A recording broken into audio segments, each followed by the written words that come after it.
በስመ አብ ወወልድ ወመንፈስ ቅዱስ አሐዱ አምላክ አሜን። ድርሳነ መባጽዮን ዘሰሉስ ምዕራፍ 1 አንድ አምላክ በሚሆን በአብ በወልድ በመንፈስ ቅዱስ ስም አምነን ከዚህ በኋላ ክብር ምስጋና ይግባውና የመድኃኔዓለም በዓላቶቹን ከትስብእት ጀምሮ እስከ ዕርገቱ ድረስ እንደ እሑድ ሰንበት አድርጎ ያከብር ዘንድም ጀመረ። ከሁሉ ይልቅም ክብር ይግባውና የመድኃኔዓለም ምስጋና እንዳይጎድልም አድርጎ ያበዛል። ሁለተኛም ያለማስታጎል በእመቤታችን ድንግል ማርያም በዓላት እንዲሁም ያከብራል። ሌሎች ሰዎችም ይመክራል። የጌታችን በዓላቶቹን ከመላእክትና ከጻድቃን ከቅዱሳንን በዓላቶች ጋር አታስተካክሉ። መላእክት የፈጠራቸው እርሱ ነው፣ ቅዱሳንንም ያከበራቸው እርሱ ነውና ይላቸዋል። በየወሩ በጌታ በዓላቶችና በእመቤታችን በዓላቶች የእሱ ከሆኑት ጋራ ማህበርን አደረገ። የተሰበሰቡትን ማህበርተኞች ፈንታ ጨምረውም አንብላ እንጠጣ፣ ችግር ላለባቸውም ለነዳያንና ለምስኪናንም እንስጥ፣ ለብቻችንም አናድርግ። በስማቸውን ከመጠን በኋላ እንበላለን እንጠጣለንም። ደግሞም ለማህበርተኞቹ እንዲህም አላቸው፣ እኔ ግን የማህበሩን ግማሽ እንሰጥ ዘንድም በየወደድኩትም ነበር፣ መታገስም አይቻለንም እንጂ። ነገር ግን ከ3 እጅ 1 እጅም ይበቃቸዋል። የተሰበሰቡትም ሁሉ እሺ እንዳልከው ይሁን አሉ። በጌታ በዓላቶችም ሁሉ የቡራኬ ጸሎትን ያስቀድማል።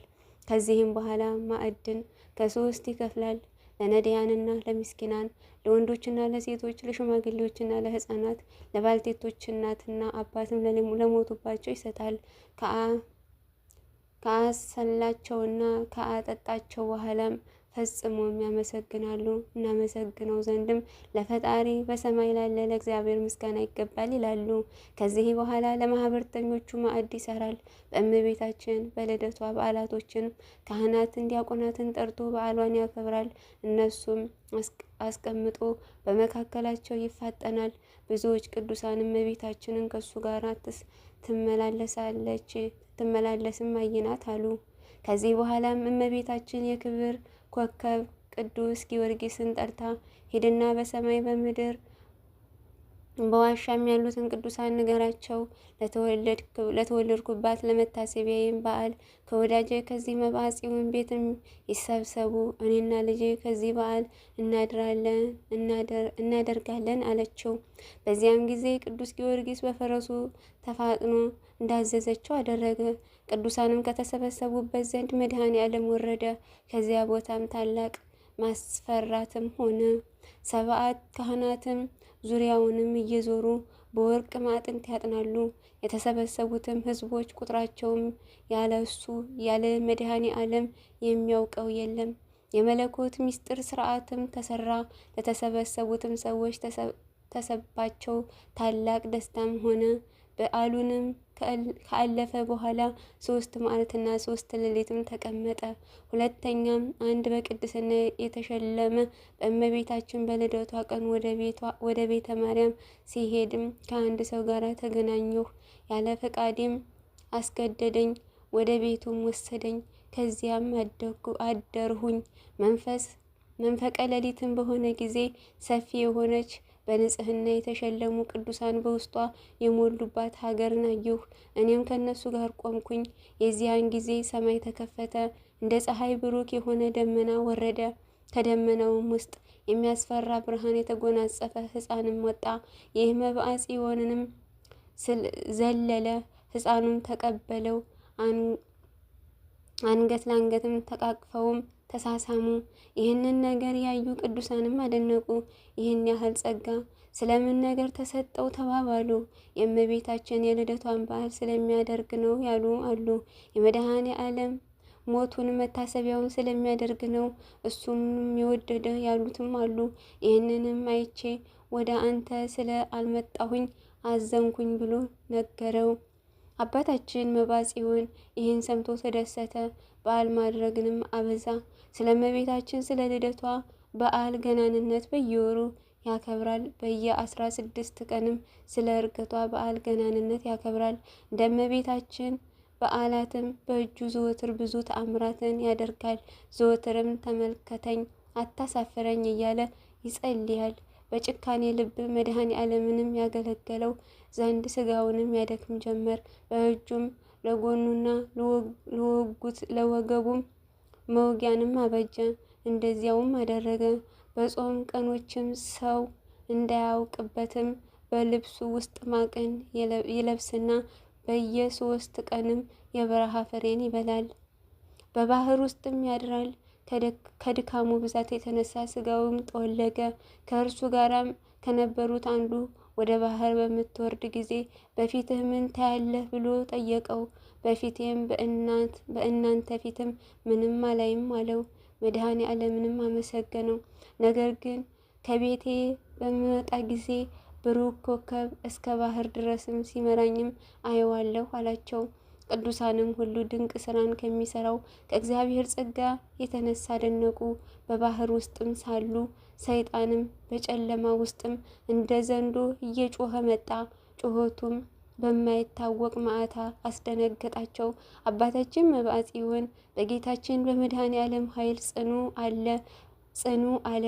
በትምህርተ መስቀል በላዩ ባረከ። ቀንድ ያለው ህብሩ እንደ አንበሳ ቀይ የሆነ በግ በታላቅ በሚያስፈራ ከሰማይ ወረደ። በጻድቁ ፊትም ቆመ። ወዲያና ወዲህም ተመላለሰ። ከማስፈራቱ የተነሳ ያ ሰይጣን ጠፋ። ከሰማይ ለወረደ አገልጋዮቹንም በጎ ነገርን ከሚጠላ ከሰይጣን ጸብ በቅጽበት ለአዳናቸው ለሕይወት በግ ክብርና ምስጋና ይገባል። እኛንም እንደነሱ ያድነን፣ አሜን። ምዕራፍ 7 ዳግመኛም የአባታችን የአባ መብዓ ጽዮን ደግነቱን እንነግራችኋለን። ብቻውንም ካቆምኩበትም እንደ ሽቱ መዓዛ ሽታው በጎ የሆነ የሕይወት መዓዛ ወደ እኔ መጣ አለ። ብመለከተውም ብቻዬን ነኝ። በእኔ ላይም ምንም እንደሆነም አሰብኩኝ። ወደ ቅዱሳኑም ሄድኩኝ። እግዚአብሔርም አሳይቷቸውም እንደሆነ ይነግሩኝ ዘንድም ደርሼ በእኔ ላይ የሆነውን ሁሉ ነገርኳቸው። በምትለውም ከስጦታውም የተነሳ አደነቁ። የይቅርታውን አምላክ አመስግኑት፣ አንተ ብፁዕ ነህ ምስጉንም ነህ አሉኝ። ይህን የመዓዛህም ሽታ መድኃኔ ዓለም ነው። ወደ መረጣቸው ሰዎች በመጣ ጊዜ ልማዱ እንደዚህ ነው። አስቀድሞ ከመዓዛው ያጠግባቸዋል፣ ከዚህ በኋላም ይታያቸዋል። አንተ ታየው ዘንድም አለህና ለማለትም ተዘጋጁ። ከዛሬ ጀምሮ በሸተትህ ጊዜ ስግደትን ስገድለት፣ ወደ አንተም እንደደረሰ ወቃሉት። ይህን ሰምቶ ደነገጠ። እኔ ኃጢአተኛ ምን እለዋለሁ? እሱ እንደወደደ ያዘጋጀኝ እንጂ እነዚህ ቅዱሳን አሜን አሜን ይሁን አሉ። ከዚህም በኋላ ትንሽ ቀን ተቀመጠ። የመዓዛው ሽታም ከሱም አልተወገደም። ከዕለታት በአንድ ቀን ጌታችን ኢየሱስ ክርስቶስ በተወለደባት ታኅሳስ 29 ቀን በዓሉን ለማክበር ከቤቱ በወጣ ጊዜ የዚያን ጊዜ የጨረቃ ብርሃን ነበር። ወደ ሰማይ አንጋጦ ወደ እግዚአብሔር ጸለየ። በዚያን ጊዜ የሰማይ በርም ተከፈተ። አየ፣ እንደ መብረቅ ያለ በትክክል ወረደ። ወደ እኔም ቀርቦ ሕፃን ሆነ፣ በአጠገቤም ተቀመጠ። አንገቴንም አቀፈኝ። በዚያ ጊዜ ፍርሃትና መንቀጥቀጥ ያዘኝ፣ እንደ ስምም ቀለጥኩኝ። እንዲሁም ሲልም መለሰልኝ፣ ዛሬ የተወለድኩበት የማርያም ልጅ እኔ መድኃኔ ዓለም ነኝ፣ አትፍራ አለኝ። ይህንንም ብሎ አፌንም ሳመኝ። ከጣዕሙ ብዛት የተነሳ አፌን አጣፈጠው። ምንም አላውቅም፣ ልቤን አሳጥቶታልና። ለ1 ሰዓት ስልብሴ ቋጠርሁት። ከእኔ ላይም ሊነሳ በወደደ ጊዜ ጌታዬ ሳልጠግብህ ልትሄድ ነውን? አልኩት። በዚያ ጊዜ ምራቁንም ከራሴ ላይም እንትፍ አለ። ንሳ፣ ተስፋ ይሁን፣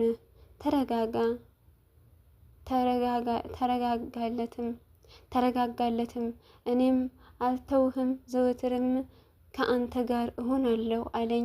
ይህንንም ብሎ ወደ ሰማይ አረገ። እኔም የከበረ ምራቁን ያረፈችበትን ልብሴን ይዤ ቀርሁኝ። ስጋ ደሙንም ባልተቀበልሁ ጊዜ እሱን እልሳለሁኝ፣ እሱም እንደ ቁርባን ይሆንልኛል። ከዕለታት በአንድ ቀንም አንድ ሰው ወደ እኔ መጥቶ ልብስህን አውሰኝ አለኝ። እኔም በላዬ ያለውንም ረስቼ አዋስኩትኝ።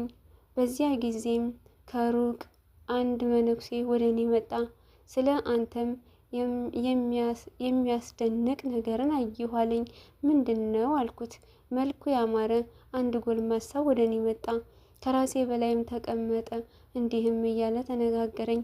እኔ ስማኝ፣ ወደ መብዓ ጽዮን መጣሁኝ፣ በላዩም ታቀፍሁ፣ ምራቄንም በሱ ላይ ልብስም ጨመርኩኝ። ይህንንም ልብስ ለሌላ ሰውም አዋሰ አለኝ። አንተ ማነህ አልኩት። የምልህን ንገር እንጂ እሱ ያውቀኛል አለኝ አለው። አባታችን መብዓ ጽዮን ይህን ሰምቶ በግንባሩ ወደቀ፣ መራራ ለቅሶንም አለቀሰ። ወደ ቤተ ማርያም ሄደ። መንፈስ ቅዱስ ካደረበትም ከአባ ጢሞና ዘንድም ደረሰ። እሱም ንስሐ አባቱ ነውና አባቴ በእኔ ላይ የሆነውን ስማ አለው። የሆነውንም ሁሉ ነገረው። አባ ጢሞናም ሰምቶ ደስ አለው። በእውነት አንተ ልጄ ነህ። አንተ የማርያም ልጅን የወደድህ፣ ስለዚህም ነገር አትዘን፣ ስለ ቸርነቱም ይህን ገልጾልሃልና ቢቀየምህስ በስውር በፈረደብህ ነበር አለው። ረስቼ ያንን ልብስም ስላዋስኩኝ ንስሐ ስጡኝ አለ። እሱም እንደሚገባውም ንስሐ ሰጠው። መድኃኔዓለም የታቀፈበትንም ምራቁንም የጨመረበትን ይህን ልብስ ፈጽመህም አትጠብ፣ ተጠንቅቀህም በንጽህና ልበሰው። የማርያም ልጅ ከአፉ የወጣው ልብሱ የሆነ ምንኛ ያምርብህ አለው። እነዚያ ቅዱሳን የእግዚአብሔርን ታላቅነት ተነጋገሩ። አባ ጢሞናም ለአባታችን ለመብዓ ጽዮን ስማኝ ልንገርህም አለው። ከቀኑ 3 ሰዓት ከቤተ ክርስቲያንም በምስራቅ በኩልም ሲሄድ መድኃኔዓለምን ከእናቱ ጋራ ግባታቸውንም እያበሩ አገኘኋቸው። በዚህም ሰዓት ደነገኩኝ። ሰላም ለእናንተ ይሁን አልኳቸው። የመድኃኔዓለም ቸርነቱ በአንተ ላይ ይሁን አለኝ። እናንተ እነማን ናችሁ? ለማየትም አስፈራችሁኝ አልኳቸው። እመቤታችን መለሰችልኝ፣ እንዲህም አለችኝ፣ እኔ በወንዝ ዳር የምገኝ የሱፍ አበባ ነኝ አለችኝ። እሱም የገሊላ መድኃኔዓለም ነኝ አለኝ። ሰምቼም ከእግራቸው በታችም ሰገድኩኝ። እናቱም መለሰችልኝ፣ አፌንም ሳመችኝ። ሕፃኑን ይዞ አፌም ሳመኝ። ጢሞናም ክህነትህ የተወደደ ነው እያለ ከዚህ ከእኔ ተሰወሩ አለ። አባታችን ይህንንም ከማዕርና ከሱካርም የሚጥም ነገር ሰምቶ ስም አጠራሩ ካማረ ምግባሩም ከተወደደ ከጢሞና ጋር የመድኃኔዓለም የዋህነቱን የመንፈሳዊ መርከብ የእመቤታችን ቸርነቷን አደነቁ። ከዚህ በኋላ አባታችን መብዓ ጽዮን ከአባ ጢሞና ተባርኮ ወደ ሀገሩ ገባ። ከዚያ በኋላም ለአንዲት ትሁት ዲያቆንም ትጠብቅ ዘንድም ትችል እንደሆነ ምስጢር ልንገርህ አለው። እሱም እሺ አለው። በሕይወት ዘመኔ ሳለሁ እንዳትናገር በቁጥርወንስ በጳውሎስ ስልጣን ትታሰራለህን? ከሞትኩኝ በኋላ ግን የወደድከውን አደርጋለሁ። አባቴ እሺ ባል አለው። እሺ በል አለው። ከዕለታትም በአንድ ቀን ከቀኑ በ3 ሰዓትም እየጸለይኩ ሳለ የጌታ የመድኃኔዓለም የሞቱ መከራ የእናቱና የድንግል ማርያም ለቅሶን አስቤ አለቀስኩኝ። እመቤቴ ሆይ በዚህ ሰዓት የምትወጂው የአንድ ልጅሽ ስቅለቱና መራቆቱን መገረፉ መቸንከሩን አይተሽ እንደምን ተንገላታሽ፣ እንደምን ተፍገመገምሽ? ያለ ወንድና ያለ እህት እሱ ለአንቺ አንድ ነውና። እመቤቴ ሆይ በዚያች ሰዓት ነፍስ ከስጋው ተለይታ ስትወጣ የምትወጂ መድህን የተሰቀለባትን ግንድ ይዤ ኖር ዘንድ ተመኘ። እንደዚህም ሳለቅስም በቀኝ በኩል ብርሃን በራ። በዚያ ሰዓትም እመቤታችን ማርያም አየኋት። እንዲህም ስትል መለሰችልኝ፣ መብዓ ጽዮን ሆይ ለምን ታለቅሳለህ? እኔ የልጄን የወዳጄን መራቆቱን መገረፉን፣ መቸንከሩን፣ ተሰቅሎ መሞቱንም አይቼ አለቀስኩኝ። አንተ ግን ሳታይ ታለቅሳለህ። ይህንን ባለችኝ ጊዜ ከእሷ ጋር አለቀስኩኝ። ለቅሶንም ከጨረስን በኋላ ነፍሴን ለእሷ አደራ ሰጥሁኝ። እምባዬንም በልብሷም ጠርጋ ከኔ ተሰወረች። ልመኗ፣ ክብሯ፣ የልጇም የወዳጇም ቸርነት ከኛ ከህዝበ ክርስቲያን ጋር ይሁን፣ አሜን። አባታችን ሆይ በሰማያት የምትኖር፣ ስምህ ይቀደስ፣ መንግስትህ ትምጣ፣ ፈቃድህ በሰማይ እንደሆነች እንዲሁ በምድር ትሁን። የዕለት እንጀራችንን ስጠን ዛሬ፣ በደላችንንም ሁሉ ይቅር በለን እኛም የበደሉንን ይቅር እንደምንል። አቤቱ ወደ ፈተና አታግባን፣ ከክፉ ሁሉ አድነን እንጂ መንግስት ያንተ ናትና፣ ኃይልም ክብር ምስጋናም ለዘላለሙ አሜን። እመቤታችን ቅድስት ድንግል ማርያም ሆይ በመልአኩ በቅዱስ ገብርኤል ሰላምታ ቃል ሰላም እንልሻለን። በሀሳብሽ ድንግል ነሽ፣ በስጋሽም ድንግል ነሽ። የአሸናፊው የልዑል እግዚአብሔር እናት ሆይ ሰላምታ ላንቺ ይገባሻል። ከሴቶች ሁሉ ተለይተሽ አንቺ የተባረክሽ ነሽ፣ የማኅፀንሽ ፍሬ የተባረከ ነው። ጸጋን የተመላሽ ቅድስት ሆይ ደስ ይበልሽ፣ ልዑል እግዚአብሔር ከአንቺ ጋር ነውና ከተወደደው ልጅሽ ከጌታችን ከመድኃኒታችን ከኢየሱስ ክርስቶስ ዘንድ ይቅርታውን ምሕረት ቸርነቱን ለምኝልን፣ ኃጢአት በደላችንን ሁሉ ይቅር ይለን ዘንድ ለዘላለሙ አሜን አሜን። የአባታችን መብዓ ጽዮን በረከት ይደርብን፣ የመድኃኔዓለም በረከት ረድኤት ይደርብን። የቅድስት ድንግል ማርያም ምልጃና በረከት ጥበቃ ይለየን፣ አሜን።